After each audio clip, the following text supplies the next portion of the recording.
believe that diplomacy is still the best option to deal with Iran? Considering some reports that maybe the president has given them 2 months only, other options are still on the table.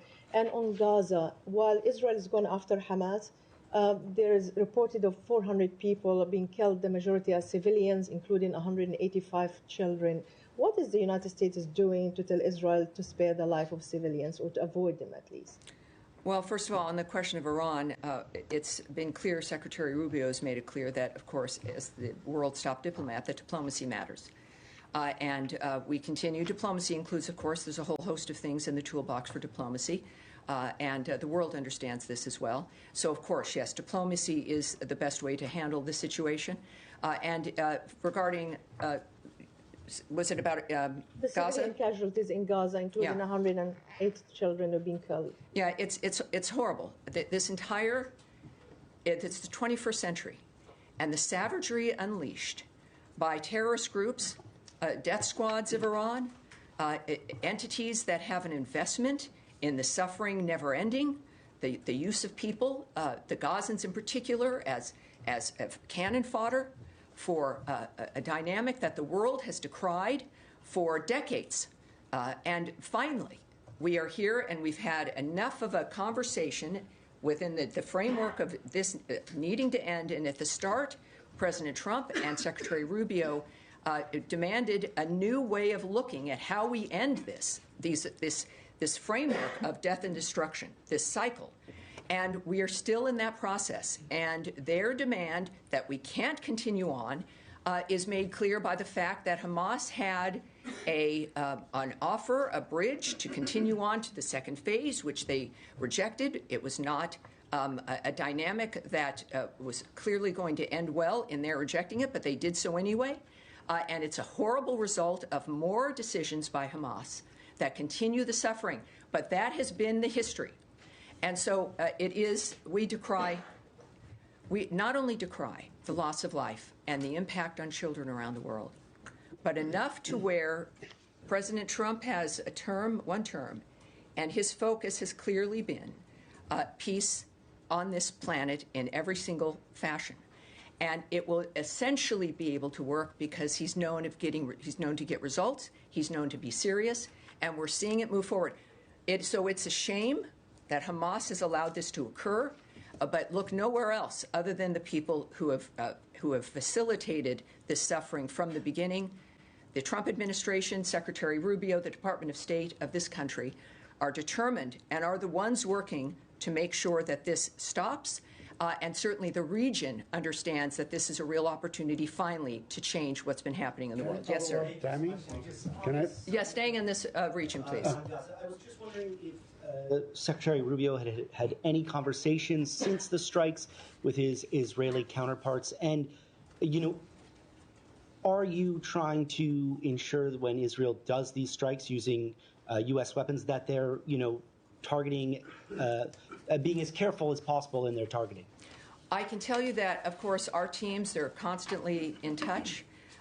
There's been no phone call arranged yet, direct phone call between Secretary Rubio and Israeli counterparts or Israeli leadership. But, of course, this is not a situation where if it's out of the news, the teams working to change the environment stop and leave an office or stop and just do something else. So this is a constant, as you might imagine, a constant effort on every element of foreign policy, certainly when it comes to war, ceasefires, ending conflict. So they're constantly working, and certainly we want peace. And we're working for this because we deplore the loss of life, as do the Israelis. These are things that are happening that none of us want to continue, and so it's difficult, but those conversations are ongoing. And of course, we stand with Israel in every circumstance. They are our ally, and we continue to work to make sure that this conflict that we're able to stop it. Yes, Saeed, please. Thank you, Tammy. I mean, just to follow up on Nadia's question, there were 180 Palestinian children that were killed and so on. And my question to you that, Israel has used like 100 fighter jets supplied by the United States of America. There's absolutely no ground-to-air defenses in Gaza, so there was no response whatsoever, and that, hence I guess the quest for restraint and so on that the U.S. probably should ask Israel on the issue, the humanitarian issue. It's not only the bombing. I mean, there was a humanitarian catastrophe to begin with the holding of the aid and so on, and now we have this situation. Is the United States concerned that there is a looming catastrophe, probably of apocalyptic, nature coming through? The actions of the world against what's happening make it clear that we are going to get this to be stopped. What I can tell you is it is a catastrophe, and there was a ceasefire on October 7th, I should say. There was a ceasefire, and it was broken by, apocalyptic, by the massacre of 1,200 people, the taking of over 250 hostages, remaining hostages that still are in unknown conditions. Certainly, Idan Alexander deserves to be free, and he still is not. So when we think about why we're in this situation, let us not forget. We talk about never forgetting certain things that happen, and it's important to keep reminding people of the things what sparked this, the obscenity of October 7th, the obscenity of this wholesale massacre that was videotaped, involving the slaughter of children, of babies, of women being raped as then they're murdered while they're being raped in front of some things are so difficult we choose to not think about them or hold them in our consciousness because we can't.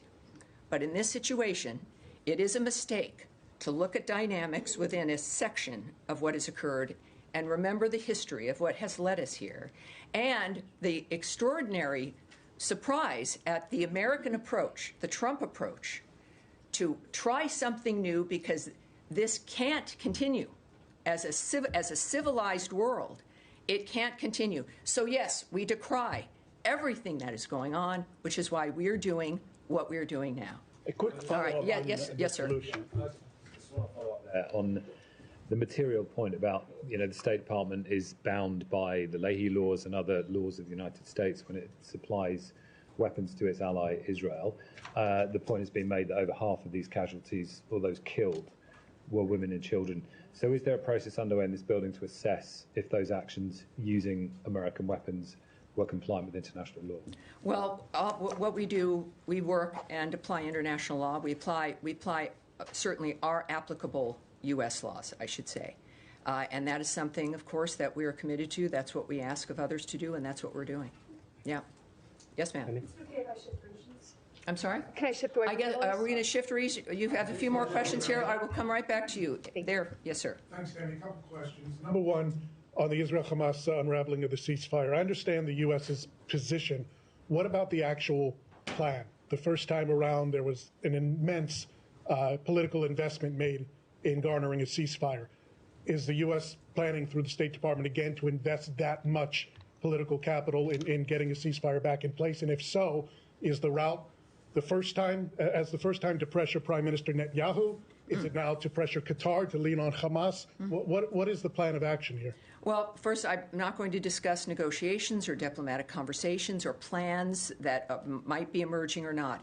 What we do know, and I think has been very public, is the fact that President Trump is not just wanting a peaceful day or a peaceful week. Secretary Rubio is not flying around to speak with his counterparts, to handle summits and speaking with the parties involved so that we can have a peaceful fortnight. This is over. It is over. The people, all of us are subjected, certainly not as much as the people on the ground in the Middle East. But the world has to be done with this situation. So the commitment, we would, with the nature of what President Trump has already been able to create in his first term, in his personal life, the nature of the commitment of Secretary Rubio, that we have got an understanding of enough of a history of knowing what has happened, that we know it has to be handled differently. The region understands this, and the Trump administration we have this window of this administration to change the trajectory of what has been decades and decades, coming up on 100 years of carnage that is now unacceptable. So if it's going to be done, everything that is necessary to get it done will be delivered by President Trump.